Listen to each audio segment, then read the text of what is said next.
और अब खबरें विस्तार से। डीएपी यानी डेमोक्रेटिक आजाद पार्टी नेताओं और कार्यकर्ताओं ने यूटी में सरकारी भूमि को अतिक्रमणकारियों से खाली कराने के प्रशासन के फैसले के खिलाफ आज रामबन में विरोध मार्च निकाला। डीसी ऑफिस रामबन के बाहर डीएपी कार्यकर्ताओं की एक बड़ी तादाद प्रदर्शन कर रही है। यूटी प्रशासन ने जम्मू कश्मीर में उपायुक्तों को 31 जनवरी से पहले सरकारी भूमि से अवैध अतिक्रमण हटाने के निर्देश दिए हैं। सर्कुलर के जरिए रोशनी एक्ट और कचराई की जमीन से 31 जनवरी तक 100% अतिक्रमण हटाने के निर्देश दिए गए हैं।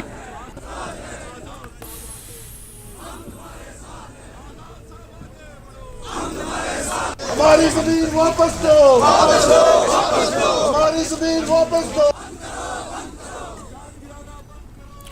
और हमारे रिपोर्टर बिलाल बाली इस वक्त हमारे साथ जुड़ चुके हैं। बिलाल, कितना बड़ा ये प्रोटेस्ट है? डीएपी के कौन कौन से बड़े चेहरे इसमें शामिल हैं और इनकी मुख्य मांगे हैं क्या, और कितना इनको अवामी सपोर्ट मिल रहा है? देखिए विशाल, जो एज शेड्यूल था डेमोक्रेटिक आज़ाद पार्टी का एक प्रोटेस्ट आज 11 बजे से शुरू होना था, वो ऐन वक्त पे शुरू हुआ। कैफेटेरिया मोड़ से निकलकर ये बस स्टैंड रामबन से होते हुए मस्जिद मार्केट को क्रॉस किया और झूला बिल्कुल क्रॉस करते हुए मैत्रा से होते हुए डिस्ट्रिक्ट हेडक्वार्टर रामबन के गेट पर पहुंचा हुआ प्रोटेस्ट है। यहाँ पर बड़ी तादाद में जो है लोगों का समर्थन डेमोक्रेटिक आज़ाद पार्टी को मिल रहा है, क्योंकि ये घर की कहानी है। हर एक शख्स जो है इस ऑर्डर से कहीं न कहीं पीड़ित हमें नजर आ रहा है। हमने बहुत सारे बुजुर्गों से बात की, उनका यही कहना था कि उनका एक घर है, अब उन्हें डर सता रहा है कि कब हमें खुले आसमान तले रहने पर मजबूर करेगी हमारी मौजूदा सरकार। तो इसी जिम्न में जो है ये प्रोटेस्ट जो है डिस्ट्रिक्ट हेडक्वार्टर रामबन पहुंचा हुआ है। मेरे पीछे आप देख पा रहे हैं कि डिस्ट्रिक्ट हेडक्वार्टर रामबन के जो इंतजामी कम्प्लेक्स है उसके बाहर ये प्रोटेस्ट पहुंचा हुआ है। यहाँ पर जो लीडर्स वगैरह है वो भाषण दे रहे हैं। वाइस चेयरमैन जो है बड़े लीडरों की अगर हम बात करेंगे तो गुलाम मोहम्मद सरूरी साहब यहाँ पहुंचे हुए हैं। उनके अलावा जुगल किशोर शर्मा है और राजेंद्र सिंह चिब है और सलमान निजामी के समेत जो है बहुत सारे सीनियर लीडर यहाँ पहुंचे हुए हैं। असलम गोनी भी यहाँ पर है, इस प्रोटेस्ट में शामिल हुए। और जिला रामबन की अगर हम बात करेंगे, यहाँ के बड़े लीडर जो है जिसमें अरुण सिंह राजू है जो स्टेट सेक्रेटरी है, शकील सिंह भगत, फारूक चौधरी जो वाइस प्रेसिडेंट है, प्रोविंस के जनरल सेक्रेटरी है, तो तमाम जो मुख्य चेहरे हैं वो यहाँ पहुंचे हुए इस प्रोटेस्ट की अगुवाई कर रहे थे। और बड़ी तादाद में जो नारेबाजी करते हुए कि हमें जमीनों से हमारे घर खाली ना कीजिए, उसके अलावा उनकी मांगे है कि इस ऑर्डर को रिवोक कीजिए। तमाम तर जो बैनर्स और पोस्टर हाथ में लेकर ये प्रोटेस्टर जो है पूरे डिस्ट्रिक्ट रामबन में जो तकरीबन 4 से 5 किलोमीटर पैदल मार्च करके इस वक्त डिस्ट्रिक्ट हेडक्वार्टर गेट पर पहुंचे हुए हैं। यहाँ पर कुछ जो मुख्य लीडर है वो डिप्टी कमिश्नर रामबन से मिलेंगे, उन्हें अपना जो मेमोरेंडम है वो पेश करेंगे। लेकिन इस वक्त जो है गेट के बाहर आप देख पा रहे हैं, मेरे पीछे आप तस्वीर देख रहे होंगे कि यहाँ पर बहुत सारे लोग जो है पहुंचे हुए हैं। डिस्ट्रिक्ट एडमिनिस्ट्रेशन भी शायद इस वक्त गेट के पास इनके पास बात करने के लिए पहुंची हुई है। तो हम आपको बराह रास्त तस्वीर इस वक्त जो दिखा रहे हैं, ये जो अवामी जो बिलाल, कुछ लोगों से बात हो सकती है जो लोग प्रोटेस्ट में शामिल हैं? सुनो उधर से क्या आवाज आई, जी हम खुद ही फैसला करेंगे। जी बिल्कुल सर, हम बात कर सकते हैं जी। तो हमारे साथ यहाँ पर सीनियर सहाफ़ी रहे हैं आज डेमोक्रेटिक आज़ाद पार्टी के लीडर हैं रहमतुल्लाह रुनियाल साहब। सर आप बताइए सर, इस फैसले को अब किस तरह देख रहे हैं? जिला रामबन के अवाम का क्या रिएक्शन, और आज प्रोटेस्ट का मकसद क्या था सर? प्रोटेस्ट का मकसद ये है कि गवर्नमेंट की तरफ से जो है, जो हमारी एलजी एडमिनिस्ट्रेशन है उसकी तरफ से जम्मू कश्मीर के लोगों को टोटल तौर पर जो है इनको डिसएम्पावर किया जा रहा है, डिस्पोजेस किया जा रहा है और बेघर किया जा रहा है। देखिए मैं आपको बताऊंगा, इन पहाड़ों में जो ज़मीनें हैं ये कोई ऐसा नहीं है कि कमर्शियल जो है तो बहुत बड़े कोई कम्प्लेक्स बना के रखे हैं। यहाँ किसी के पास मकान है या 4-5 कनाल ज़मीन होगी जिसमें वो खेती बाड़ी करता है। जब आप उसको उससे भी निकाल देंगे तो आप क्या चाहते हैं कि कहाँ जाइए?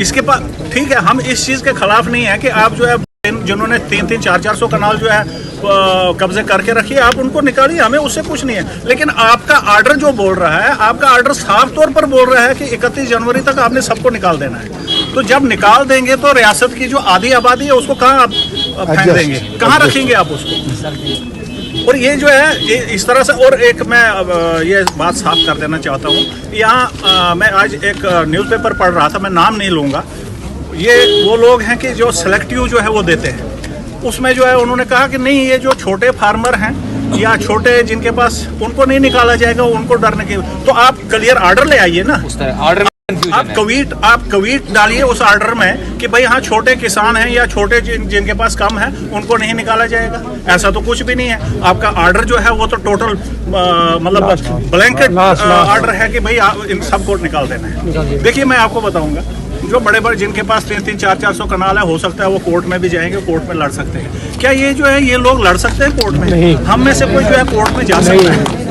कोई भी नहीं। उसके पास इतना पैसा कहाँ, वो हाई कोर्ट नहीं पहुंच सकता, वो सुप्रीम कोर्ट कहाँ पहुंचे?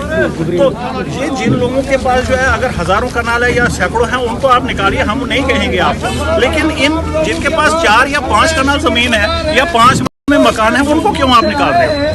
आपका मकसद क्या है कि सारे लोग जो है हम भी झुग्गी झोपड़ियां हम डाल दें?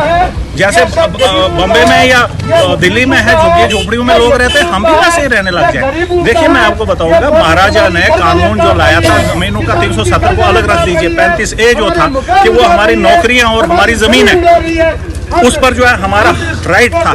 आज जो है वो राइट भी छीन लिया गया हमसे।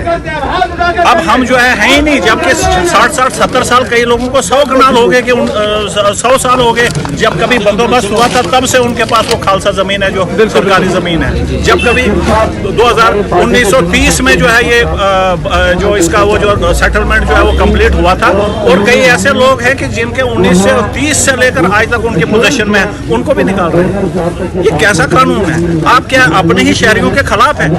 कोई भी एक जो गवर्नमेंट होती है, कोई भी गवर्नमेंट जो है वो अपने लोगों को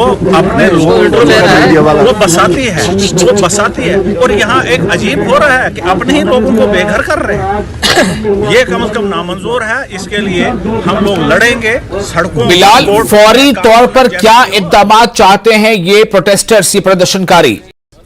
ये मैडम बोल रही है, मैंने कुछ बोलना है। बोलेगी, ये भी बोलेगी, ये क्यों नहीं बोलेगी?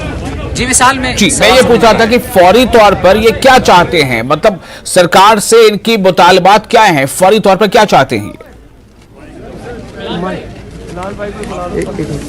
फौरी मुतालबात यहाँ पर इनके यही है कि जो इस वक्त गवर्नमेंट ने जो ऑर्डर निकाला है उसको रिवोक किया जाए और उनको आश्वासन दिलाया जाए। सबसे बड़ी बात है, कल से ये कहा जा रहा है कि गवर्नर इंतजामिया की जानिब से आश्वासन दिलाया जाए कि जो जिनके पास कम जमीनें हैं, जिन्होंने घर बनाए हैं, जो इस वक्त जिनके सर पर छत है, उन लोगों को कम से कम आश्वासन दिलाया जाए कि उनके साथ कोई ऐसा काम नहीं होगा कि वो इस सर्दी में या खुले आसमान तले आ जाए। वो लोग उन लोगों की मांग कर रहे हैं यहाँ पर। वो कह रहे हैं कि हमारा गुजर बसर जिस जमीन पर हो रहा था, जहाँ खेती बाड़ी हम करते थे, अपने जानवर चराते थे, अगर वो सरकार हमसे ले लेती तो हम क्या करेंगे, आने वाले मुस्तकबिल हमारा क्या होगा, इसको लेकर परेशान है। और वो ये कह रहे हैं कि गवर्नमेंट की तरफ से, चाहे जम्मू कश्मीर एडमिनिस्ट्रेशन हो या सेंट्रल गवर्नमेंट हो, उनकी तरफ से आश्वासन दिलाया जाए कि गरीब लोगों को छेड़ा न जाए। इनका यही कहना है कि जिन्होंने नाजायज कब्जा किया हुआ, इंक्रोचमेंट किया हुआ है सरकारी हजारों कनाल या सैकड़ों कनाल पर, उनके खिलाफ कार्रवाई होती है तो कोई बात नहीं, लेकिन इन किसानों को, मजबूर गरीब लोगों को छेड़ा न जाए, यही इनकी ज्यादातर मांग यहाँ पर हमने देखने को मिली। जी बिलाल, बहुत शुक्रिया आपका।